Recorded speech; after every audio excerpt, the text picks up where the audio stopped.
Welcome to Real World Peaceful Parenting, a podcast for parents that are tired of yelling, threatening, and punishing their kids. Join mom and master certified parent coach Lisa Smith as she gives you actionable, step-by-step strategies that'll help you transform your household from chaos to cooperation. Let's dive in.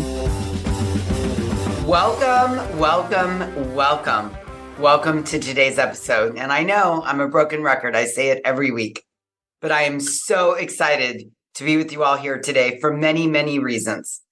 I have a very special guest today. Before I introduce her, well, she doesn't need an introduction because she is our most popular recurring guest on the podcast. Before I get to that, I want to share with you all that today's topic has been simmering with me for quite some time. And it reached a boiling point recently when I stumbled upon a headline on a morning show's website boasting, we'll call him Dr. Jones' 4 tips for raising successful kids. Let me tell you, this struck a nerve with me, and I refuse to stay silent any longer. I'm fed up with the notion that one-size-fits-all formula for parenting perfect or successful children. And here to talk with me about this important topic today is none other than my mentor, my friend, an amazing woman, an amazing leader within the parenting community. Kiva Schuler from the Jai Institute is with us again today. I know you all love when Kiva's on the podcast. I get tons of positive feedback, Kiva. So welcome. I love being on the podcast with you, and I'm so happy to hear that. That's fantastic. Yes, I always get great comments from people like, oh, you had Kiva on again. It's so great. So for those of you that are new to the podcast, maybe you're just tuning in, let's give you the 411 on Kiva. Kiva is the founder and CEO of the Jai Institute for Parenting. And she's also the author of a groundbreaking book called The Peaceful Parenting Revolution, Changing the World by Changing How We Parent, which examines the consequences of traditional parenting methods and offers a more modern approach grounded in emotional intelligence, values-led leadership, and effective communication. So Kiva is really a pioneer in the parent coaching space, recognized worldwide as one of the leaders. And I couldn't think of a better guest to have on today than Kiva to talk about this important topic, really, which is, for me, we have to stop talking about tips to raising successful kids. I'm going to start. Right. I mean, what does that even mean? Okay, that's point one. What does successful kid even mean? Right. And what I really find that really got under my skin, and I feel myself getting emotional even as we start talking about this, is the idea that we are going to read a book or take parenting classes or do parent coaching to gain the outcome of successful kids. To me, it feels incredibly manipulative, and it feels like a sense of control shrouded in peaceful parenting.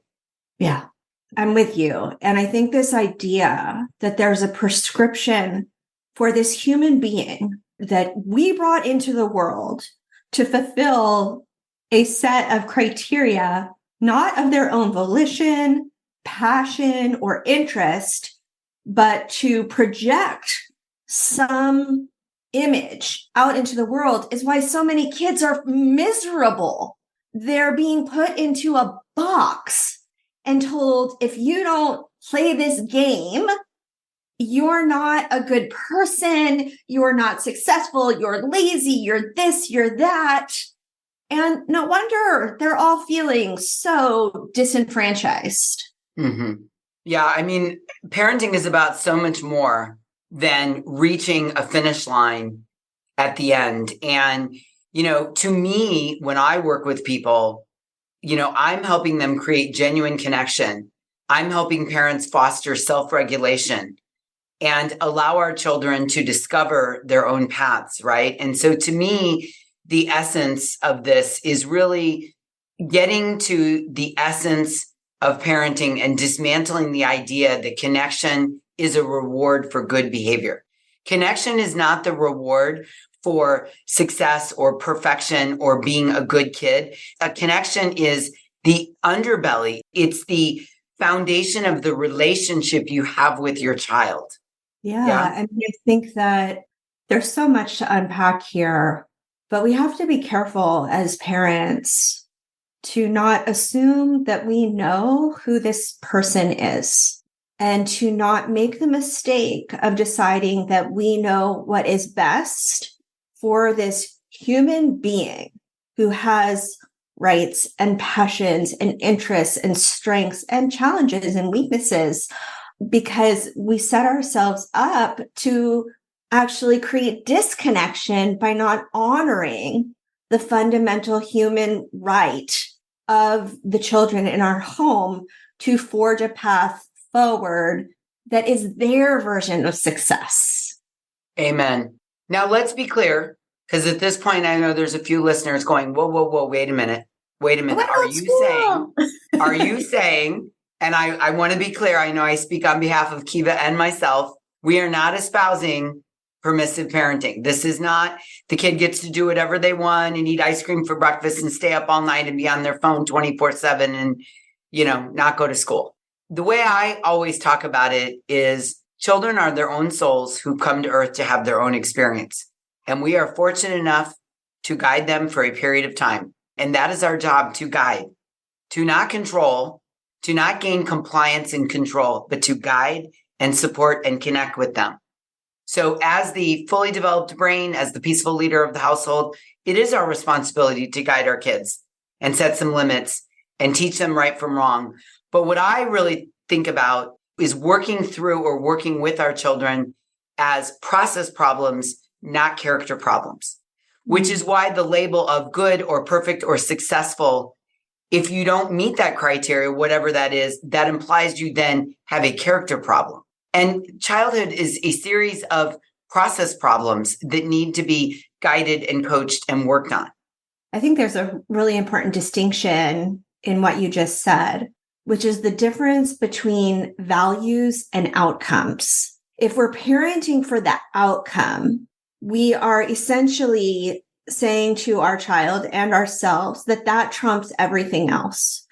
Whereas as we teach our coaches to help parents define values and really feel, is that my value, or is that a prescription from my family, from society, from culture? Then the value becomes the underpin of the limits and the rules and the teaching and the guidance. And the example I love to use, I know you have a super athletic kid, Lisa. I do not have athletic kids. I have mathy, reedy kids.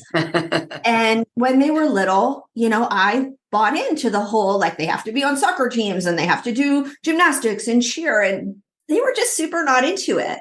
And when I looked at the value that I had, well, the value was, it's important to me that my children learn to love to move their bodies, right? That physical movement, exercise, strength mattered to me. Whether they did that in a place where they were never going to get seen or rewarded or have trophies or didn't actually matter. So the value became the decision matrix for how we decided that Miles and Charlotte were going to move their bodies. And I could let go of everyone else's kid is, on club sports and traveling all over the country. We're just not doing that because they're not into it. Amen. And I can so relate to that because on the other end of the spectrum, if you will, I do have an athletic kid who has ADHD and dyslexia. And so, similarly, reading books is a real challenge for my kid. I mean, he really struggles. He consumes content in a non-traditional way. So for us, the value was, learning to learn rather than, reading 4 million words at school or consuming the Percy Jackson series traditionally rather than listening to it, or watching a movie instead of reading a book, because that's how he takes the information in better. And again, giving up those norms that we're indoctrinated with and figuring out what's important to our family. Yeah.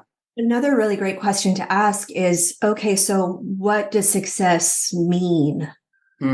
Because culture will say, well, it's, making a lot of money or having a fancy car or being able to travel the world. Well, I don't know about you, Lisa, but I know lots of people with a lot of money that are miserable, that have terrible relationships, that are not healthy emotionally, physically, relationally. Like, that's not success.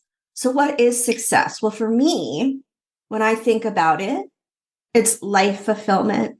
It's the quality of the relationships that we have in our life. It's having creative capacity, right? Being someone who creates things, who is being an addition to the world for having been alive. And so that can help reorient us to, okay, then what are the experiences that I get to create for my children so that they can embody what I define as success? Because it's not like go be an investment banker like we did and be miserable and hate ourselves and drink too much and have bad relationships. Like, that ain't it. I agree. I agree. And, Kiva and I both have 18-year-old-ish young men. I was going to call them boys, but we can no longer use that descriptor. Young men who are about to go off to college. And who knows what the future holds. But as, I watched my son and his friends graduate, it became clear to me that success is the path to success, if I even want to use that word, the path forward, let's say, looks different for many different kids. Some are going off to school, some are going to trade school, some are going to get a job, some are going to travel, some are working on their mental health and feeling good about themselves before they can take that next step. And to me, all of that is the path forward. And what I really want parents to do is, support the path forward. Alfie Cohen has this great sentence or phrase: children don't just need to be loved. They need to know that nothing they do will change the fact that they're loved.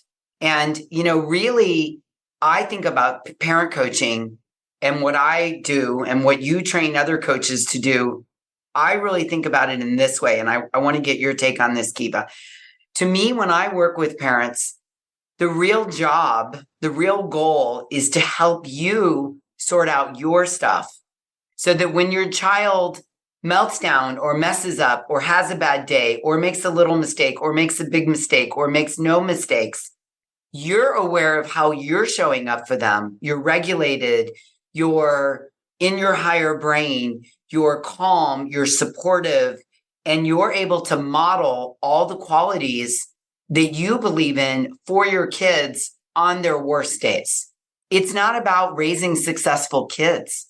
You made me think of another aspect of it, which is all this pressure that we feel to have our kids be successful is also causing us to over parent and overcompensate and do things for them so that it's all done perfectly. And I don't know about you, Lisa, but this going into college experience has been illuminating in witnessing, in the school that my kid is going to, the parents' Facebook group and kind of the perseverating and hyper parenting and doing everything for them. And I just want to kind of like scream into the void, like, let them do it and let them not succeed. Let them miss the email. Let them buy their own things for their room. Give them a budget. Let them sign up for their own classes. And I really think it's all tied up in this same conversation, which is if I take my hands off the wheel, that my child will not be successful. But how are they going to learn to navigate life if we don't let them? Completely. It's almost like let's encourage parents to embrace the idea that parenting is a continuous learning process rather than a checklist of prescribed tips or strategies, right? I mean, I think it's just a great way to say it. Like, you're not getting a grade at the end of this. Surprise, if you don't know this, you're not getting an award and you're not getting a grade, right? So it's a continuous learning process of a relationship rather than a prescribed checklist that is going to result in a performance review or a grade. I mean, the grade is the quality of the relationship that we end up with at the end of the day with our child. Maybe because maybe even that you can't control. The pot of gold. Yeah, sorry. I mean, you can't control the relate. I mean, you can just show up and do your best, right? I mean, I do believe that connection leads to cooperation. and connection leads to a solid foundation of a relationship. I do. But I just think that you do the best you can. I mean, think about this. Your kid is going to live with you for 18 years, let's say, give or take, right? And let's say your kid or kids live to be 80. Think about this, Kiva. They're going to live longer without you than they live with you. We are a moment in time in raising them. And what I always think about, and this is really paramount to my core values because I never really had a great relationship with either of my parents as an adult. And so I've always thought about what is this going to look like past childhood into adulthood? Because I had, some pretty good examples of what I didn't want to happen. And this is really, a moment in time, the 18 years together. And I saw this post the other day that said, success is when your children want to be with you when they're an adult. That's what I think. Yeah. That's what I think. Yeah. Yeah, I saw a post about that made me kind of teary, given where I am on my parenting journey, that 90% of the time that you spend with your kids will happen between 0 and 18. And, that is, right? We want them to fly off into the world. I've started to think of myself as the mothership, like the mothership. And when they want to come home and dock and refuel and gas up, they can, and they're off, they're going to fly the galaxy. It's awesome. I agree. I find myself genuinely curious, just so curious as to what the next 6 months are going to look like, the next year, the next 4 years, the next 10 years. Just genuinely, I find myself thinking like, what is his life going to look like? And I, just hope I'm here for a front row seat to it. Yeah, that's awesome. Yeah. Let's talk about this. Tell us from your chair, why is it important for parents to focus on serving their children in a way that creates connection and helps the kids learn self-regulation rather than aiming for specific outcomes and behaviors? Because when they do reach this point in their life, when they are going out into the world and experiencing more independence and they're going to go get their first jobs, if they have not had experience with challenging life situations, right? Just breakups and layoffs and people who don't like them. And it's all about the goal. We are sending them off into the world ill-equipped to deal with how the world actually works, right? Like the world doesn't work based on grades and trophies and captains of the football team. The world works on relationships and the ability to deal with challenges, process them, be resilient, resourceful, create solutions, and move forward. That's how the real world works. Amen. Yeah. Yeah. And then these kids get out in the world and they're like, what the heck? What do you mean you're breaking up with me? What do you mean I didn't get the job? What do you mean there's a layoff? And they are crushed because they were fed a story that life didn't work like that for them. Yeah. Or buffered from it. Yeah, that's what I mean. Yeah. Yeah. Yeah. Yeah. I just wrote a blog post. It should be up. Maybe I'll send it to you to post with this or go to our website about an experience that I had with Miles. And he made a big mistake, really broke a big rule, and how we handled that and what came of my parenting of him in that moment. And those are the moments, like those are our opportunities to teach, to take this wisdom that we have from a life with experiences in the past and our life lessons and translate that to our children so that they can learn important things. I couldn't agree more. And as you were sharing all this with us, and I think that blog post will definitely post it in the show notes because it sounds germane to this conversation. I do think about, and my son, as he gets ready, we're a month away, from the launch to the next chapter. We talk a lot about, mistakes because they're coming, and one of the things I say to him is, I really hope that I have built with you the foundation that when the mistakes come, you run to me, not away from me. Yeah.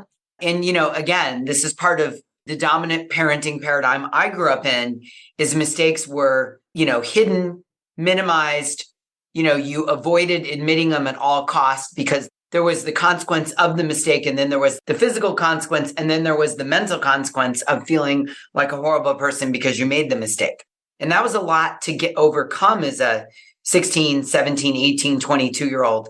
And so, Malcolm and I talk a lot about, let's try to minimize the mistakes if we can, the severity of them, the magnitude. But when they're there, I really hope that you will come and come to me and let me help you problem solve through them, right? I'm not going to do them for you, but, if you need to reach out to a professor, explain something, go have a talk with a coach, go talk to a friend, I can be a resource for you.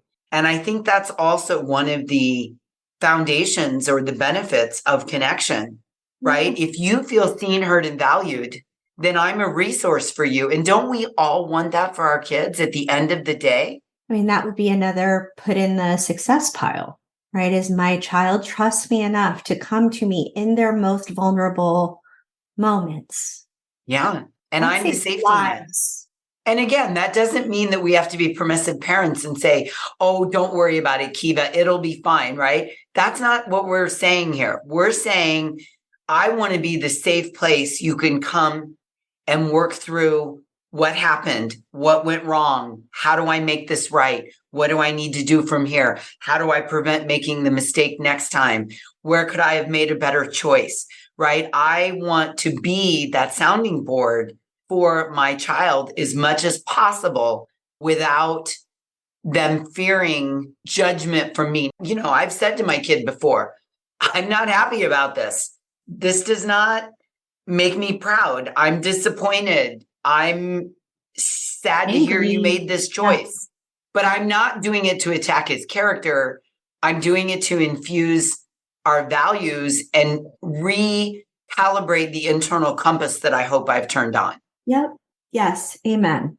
Good stuff. Good stuff. So one of my crusades, I feel like I'm not a big crusader, so I'm a little shocked at myself that I was so worked up by this, but I really would love for the parent coaching influencer space to move away from this idea, this notion that one size fits all formula for perfect or successful children. I really just feel like, I saw this quote from Mr. Rogers, knowing that we can be loved exactly as we are gives us all the best opportunity growing into the healthiest of people, right? So I would love to see us talk about raising emotionally intelligent, well-adjusted, healthy children in the world rather than good and perfect and successful. And I just, I guess this is my rally cry to the parent coaching industry to move away from dangling the carrot of perfection and move towards the idea of let's work on ourselves. Let's raise our emotional intelligence so we can stay regulated when our kids are having a tough day or they've made a mistake or they're not sure or they're struggling with their mental health or trying to find where they fit in or they're asking the big question of, will I be okay? So that we can model emotional intelligence and self-regulation for our children. I'd much rather the headlines say that. Wouldn't you? Oh, yes, please. Oh, yes, please. I don't know. I have, visions of like moving back to a future where we have woodworkers and artists and musicians and, I don't know. I think it was a simpler, happier time back then, but maybe that's a story I'm telling myself. Well, just freedom to be accepted as I am. Yeah. Right? As I am. I'm perfect as I am. I might be a work in progress, but at the moment, I'm perfect as I am. There's a great book, Drive, by Daniel Pink. It talks about how to create intrinsic motivation, right? The impulse to do the right thing, even when no one is watching, when it's not attached to a prescribed outcome. It's a great book, so read it, but it's one that stuck with me. I read it probably 15 years ago now, and it really helped me redefine this idea of what success is and how, as a leader and a parent, right, because I play both roles, to inspire people to have that quest for excellence, but to have it come from their own internal compass and guidance system versus needing to be excellent for my approval and validation. Yes. Which makes me think of, along those same lines, it's parenting the child in front of you that you have, not the child you wished you had, right? I mean, it's also, falls in line with one of my favorite books, which is Gay Hendricks' The Big Leap. Right. And just figuring out, your son Miles' zone of genius is completely different than my son Malcolm's zone of genius. And we both figured out what our kid's zone of genius is, and we appreciate it and we respect it. And sometimes you don't get the zone of genius that you thought you were going to get, right? A dad is, a former baseball player who wants a kid that's a baseball player who happens to love playing the guitar. It's how it goes sometimes. So, I'm always helping people parent the kid they have in front of them, right? Not the kid they wish they had, and just really love the kid they have in front of them, accept and love and appreciate the kid standing right in front of them. And paradoxically, that is how they will become successful. There's the irony, right? There's the irony. All right. I want to extend my heartfelt gratitude to you, Kiva, of the Jai Institute for Parenting, for joining us today and sharing such valuable insights. And tell us where, if people want to know more about the Jai, what's this Jai Institute for Parenting? Tell us where they can find out more all about the amazing Jai Institute, which is where I trained, changed my life, changed my relationship with my son. To be honest with you, it changed every relationship in my life. I am a completely different person post-Jai than I was pre-Jai, and I have some old school friends that will attest to that. Well, people can go to our website. There's just a plethora of information there. Jai, Institute for Parenting.com. Whether you're looking for resources on yelling, spanking, power over dynamics, they're there. If you're curious about becoming a parenting coach, tons of information, books, you name it. Have fun. Wonderful. Yes. I think it's the best parent coach training institute in the world, in the galaxy. There's no, I think. No, exactly. Best in the galaxy. That's a new, speaking of awards, I'm going to give you that award, best in the galaxy.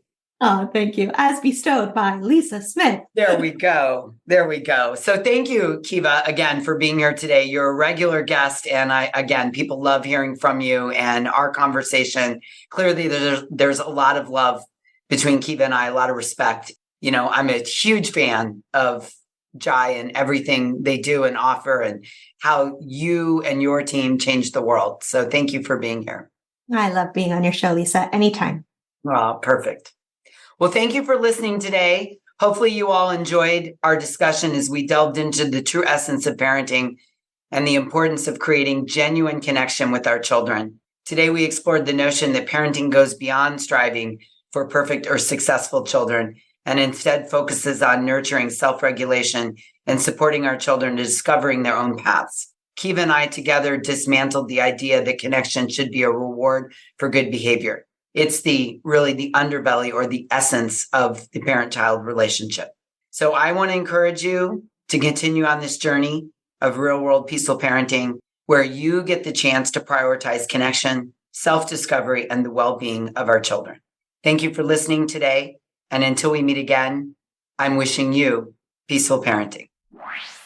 Thank you so much for listening today.